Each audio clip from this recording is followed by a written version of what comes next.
Harry? Ron. Bloody hell. We still sound like ourselves. You need to sound more like Crab. Bloody hell. Excellent. Hello Where's friends, Hermione? मैं अजकबैन wizard एक बार फिर से आया हूँ और इस बार मैं लेके आया हूँ इंक्विस्टिक स्क्वाड की हिस्ट्री, जिसको हम सिनिस्टर स्क्वाड भी बोलते थे या इवल ट्रिनिटी भी बोलते थे। और इस ट्रिनिटी के जो मेंबर थे वो थे क्रैब, गोयल एंड मेलफॉय। तो सबसे पहले मैं आपको बता दूं कि हम बात करने जा रहे हैं विंसेंट क्रैब की। I don't think I'm going. You go on without me. Hermione, are you okay? Where have you two been? Picking out in the Great Hall all this time? Why are you wearing glasses? Reading. Reading? I didn't know you could read. Vincent crab का जन्म 1980 2 मई को हुआ और यह pure blood family से belong करता था। और इसके फादर भी डेथ हीटर थे, इसीलिए इन तीनों की बनती भी खूब थी क्योंकि सारे डेथ हीटरों के बेटे थे। और इसके फादर भी डार्क विजार्ड की लाइन से आते थे। तो विंसेंट क्रैब जो था उसको स्लिदरीन में चुना गया और चुनते ही इसकी दोस्ती जो है गोयल से हो गई और मेलफॉय से हो गई। और जब डॉलरिस अम्ब्रिज जो हेडमिस्ट्रेस थी तो उस समय इनको खूब पावर मिली थी और ये खूब इंजॉय किया इन्होंने। और इनका एक इक्विस्टोरियल स्क्वाड था जिसमें ये लोगों को तरह तरह की प्रताड़नाएं देते थे, उनसे क्वेश्चंस पूछते थे और उनके नंबर काट लेते थे। और बाद में जाके ये बहुत बड़ा डार्क विजार्ड भी बना और इसने जो है डार्क कर्सेस सीखे, क्रूसेटियस कर्स सीखा।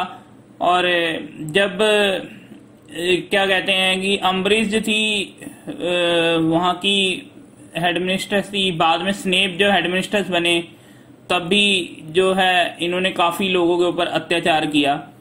तो बाद में जब इसकी मृत्यु कैसे हुई, जब इसने फिंड फायर जलाई थी रोन को मारने के लिए रूम ऑफ रिक्वायरमेंट में, जैसे कि आपने डेथली होलो मूवी में देखा भी होगा, तो उस बैटल के अंदर यह मारा गया था। अपनी ही आंख को ये बंद नहीं कर पाया, कंट्रोल नहीं कर पाया। तो इस तरीके जो है ये विंसेंट क्रैब जो है इसकी मृत्यु हुई। ट्रिनिटी के अगले मेंबर हैं ग्रेगोरी गोयल। इनका भी जन्म 1980 में हुआ था और ये प्योर ब्लड विजार्ड फैमिली से बिलोंग करते थे। और जब हैरी पॉटर आया था तो हैरी पॉटर को जो है ग्रिफिंडोर में चुना गया था, उसी टाइम इसको जो है स्लिदरिन हाउस में चुना गया था। यह भी डेथ ईटर का बेटा था और जो है इसकी दोस्ती भी डेथ ईटर से ही रही। तो गोयल, क्रैब और मेलफॉय जो है इनकी दोस्ती काफी अच्छी रही। और सभी जो हैं डेथ ईटर्स के बेटे थे, डार्क विजार्ड की ब्लड लाइन से आते थे, तो इसलिए इनकी खूब जमती थी। और यह मिलकर लोगों को काफी परेशान भी किया करते थे और बाद में इन्होंने कर्सेस भी यूज किए लोगों के ऊपर। तो ये है इनका इतिहास। और दोस्तों इस तिकड़ी का जो फाइनल मेंबर और रिंग लीडर भी था इनका, वो था ड्रेको मेलफॉय। तो ड्रेको मेलफॉय के बारे में कौन नहीं जानता। उनके फादर लूशियस मेलफॉय जो है वोल्डेमॉर्ट के चेले रहे हैं और सारे काम इन्होंने वोल्डेमॉर्ट के जो है किए हैं। और आपने हर मूवी में देखा होगा किसी न किसी तरीके वोल्डेमॉर्ट की सहायता करते नजर आते हैं। तो गोयल भी, इसके फादर भी डेथ ईटर थे। तो जब ये मारा गया था वोल्डेमॉर्ट तो शायद ये सारे यह कह के बच गए थे कि हमें तो भाई उसने मजबूर कर दिया था लॉर्ड वोल्डेमॉर्ट ने ऐसा काम करने के लिए। तो यह कह के वो सारे अजकाबन जाने से बच गए होंगे। तो गोयल ने भी यही किया होगा, मेलफॉय ने भी यही किया होगा।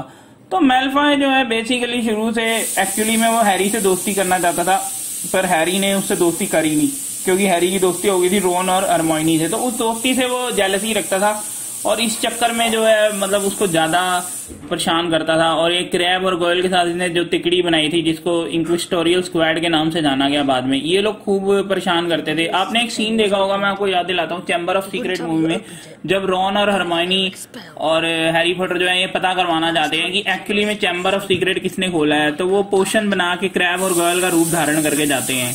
तो वो सीन बहुत ही मजेदार था। तो उसमें खाने के लिए 2 केक जो है हवा में लटका दिए जाते हैं। तो क्रैब और गोयल जो केक खा के जो है बेहोश हो जाते हैं।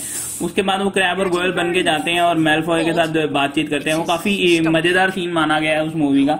तो उससे आपको पता चलता होगा कि किस तरह का करेक्टर था। ये खाने पीने वाले मीन लोग, सेल्फिश लोग थे और लालची थे और दूसरों को परेशान करने में इनको मजा आता था, तड़पाने में मजा आता था। और बाद में इन्होंने कर्सेस भी सीख लिए थे, तो कर्सेस भी इस्तेमाल करते थे जब स्नेप हेडमास्टर बना था। तो ये सबका ऐसा ही रोल रहा है। मेलफॉय बाद में सुधर गया क्योंकि मेलफॉय काफी एक रिच और स्टैंडर्ड की फैमिली से बिलोंग करता था और उसमें कुछ अच्छाइयां भी थी, जबकि क्रैब और गोयल जो थे वो क्रूएलिटी की मिसालें थे। और मेलफॉय बाद में धीरे धीरे सुधर गया और क्रैब मारा गया और गोयल जो था वो भी बाद में जो है बच गया था, तो उसने भी अपनी जिंदगी बाद में अच्छी तरह से जी। तो ये है इस तिकड़ी का इतिहास और ये तिकड़ी जानी गई है इंक्विस्टोरियल स्क्वाड के नाम से।